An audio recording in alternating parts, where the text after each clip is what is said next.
She is in Los Angeles, which is where I interviewed her originally and where I kind of wish I was right now. Hi. Hi, how are you? Hi, Zibby. Good morning. Hi, Jenny. How are you? Good. How's everything going? Are you still in LA? I am still in LA, so it is early here. It's the first time since all of this began that I had to set my alarm clock, and I was like, oh, I have to set my alarm. I was like, it was such a weird thing because I haven't had to, obviously, in a while. I love how you said on Instagram that the only way you knew it was Tuesday is that because on Wednesday you were doing this. Right. Yes, exactly. That is, I know the days are sort of blending together, right? Yes, Yeah. I keep being like, what's today? What's tomorrow? Is it the weekend? Right. um, How are you so doing? Good? I'm okay. Yeah. The kids went to my ex-husband's for a few days, so I have like a momentary break Right. to get my sanity back Yeah. before. Actually, Exactly. my one of my kids is coming back in an hour, so at Right. least I had a little bit of time. So tell everybody about Anna Kay since we met. You know what's been going on with the book. Tell everybody what it's about. Okay. The book came out on March 3rd, and so I was lucky enough to have like at least a week of a book tour. So I did a big event in LA, and then I had a book party, and then I flew to Texas for the North Texas Teen Book Festival, and then I was in New York on the 9th at the Strand Bookstore, which was a dream of mine. And then everything kind of came crashing down, and then we had to like scurry back to Los Angeles. Here is a copy of the book.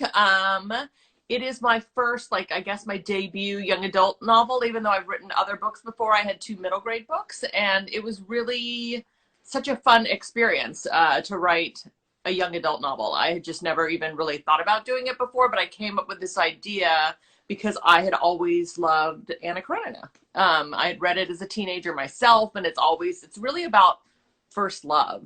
And it's so many different characters and it follows three different couples. And so I, in my mind, wanted kind of to do the same thing when I adapted it. And I was thinking if you do it in modern day, it really needed to be teenagers, basically. So hence now it's a young adult novel.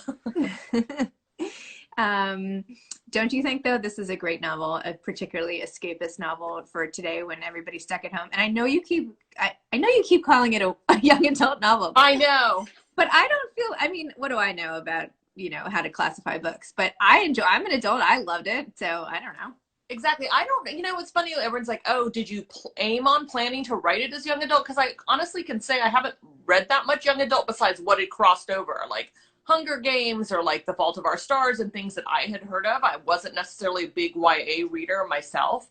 But when you write a book that's based on teenagers, and it's the same for TV actually, then it's classified as a young adult novel. Like Catcher in the Rye, technically, if it was written today, would be a young adult novel, even though clearly it's a classic. And I feel like I have as many adult readers right now with the book as I do young adults, honestly.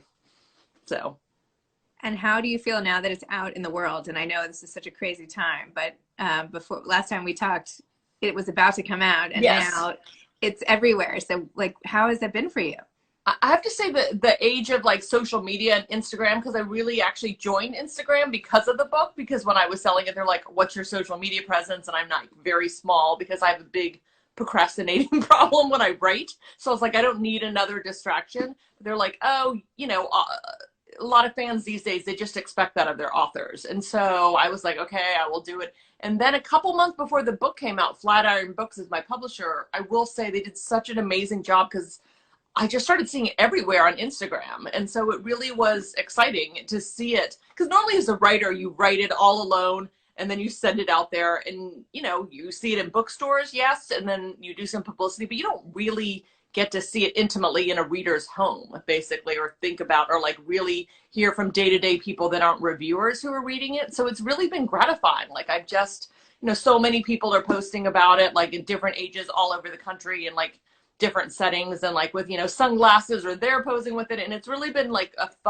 that's made it really fun now that I'm quarantined or trapped in my house, basically, since I can't see it out in the world though. So Somebody just commented and said that your book is keeping her sane. now, So there you go. That's amazing. Talk to us a little about, you have so much experience in the TV world, and now yes. you're adapting this book and you've written for TV for a long time. What's the difference? How do you approach writing novels versus writing for TV? And What do you So think? I've been working out in Los Angeles probably 11 years writing for TV, mainly comedy. And, you know, the dream of any TV writer, you work on a lot of different shows. I worked on 9 different TV shows, is to eventually create your own show. Like that's the dream, like that's yours, that you created, and that you're the showrunner of. So luckily when I did write this book, even though I've written other books before, I think I did use my TV experience to think about structuring it. Cause obviously like the perfect scenario would be to sell the book and then be able to adapt it myself for the TV show, which is currently in the works. It's not like the dream yet because it hasn't fully happened, but I did kind of think about it like episodically, like, oh, the whole book will be 10 episodes. And like, you know, towards the end as the story's rising, that'll be the penultimate episode, which is the second to last episode, which I always think is super important.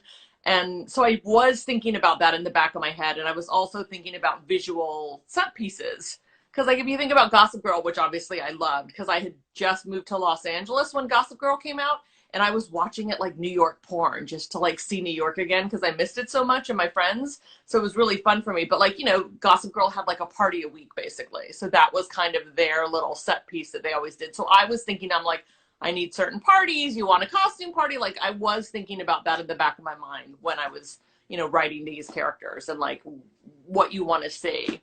But I picked the setting, which is New York City and Greenwich, Connecticut, because I really needed that iconic train imagery from the original. So I was like, oh, that's perfect. Metro North between Greenwich and New York would be the perfect train setting. Do you want to redo any other classics now that you've tackled Anna Karenina?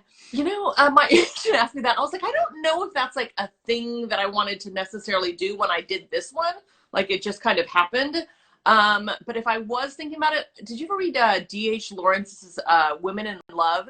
It's not his best known book, but it's about 2 sisters who both got married and both had like, one was the wild sister, got married and was an artist and like had an open marriage and like, you know, flitted around and got into lots of trouble. And the other one was like the steady, you know, practical sister. And I like things of different perspectives, but also still like a family element. Cause like Anna Karenina or Anna Kay has like, you know, Anna, who's like the good Korean, half Korean girl versus her brother, who's a little bit more the entitled rich kid that you would think of. And you get to see like a family story, but also it's really like your friends as your family too.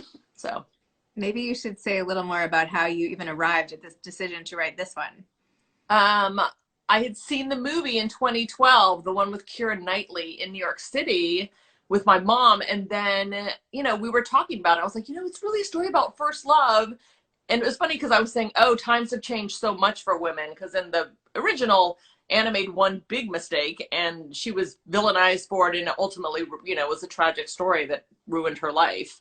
But I was like, you know, it's just different now. Like women, you can make more mistakes than that, certainly. And as a teenager, I definitely kind of wanted to have that idea too, that like, I just wanted to really give Anna a different ending than the original, because I just think that was, you know, the 1800s, and it's a wonderful book. I'm in no way saying that should have been a different ending, but now it definitely needed to be updated. And, you know, I feel like Anna Kay was very important to make it very female empowering and like, you know, rah, rah, girl power. Awesome. Are you reading anything right now?